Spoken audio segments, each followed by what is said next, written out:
கர்நாடக மாநிலம் பெங்களூருவில் கனமழை பெய்திருப்பதால் பொதுமக்களின் இயல்பு வாழ்க்கை பாதிக்கப்பட்டுள்ளது. பெங்களூருவில் கடந்த 2 நாட்களாக விட்டு மழை பெய்து வருகிறது.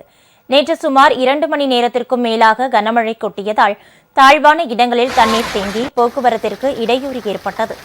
இந்நிலையில் ஆந்திராவை சேர்ந்த பானுரேகா என்ற இளம்பெண் பெங்களூருவுக்கு சுற்றுலா வந்திருந்தார். அவர் பயணித்த கார் சுரங்கப்பாதையில் இருந்த தண்ணீருக்குள் சிக்கிக் கொண்டது.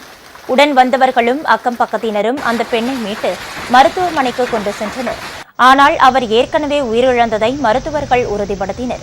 இந்த சம்பவத்திற்கு ஆழ்ந்த இரங்கல் தெரிவித்துள்ள முதல்வர் சித்தராமையா அவரது குடும்பத்திற்கு 5 லட்சம் ரூபாய் நிவாரணமும் அறிவித்துள்ளார்.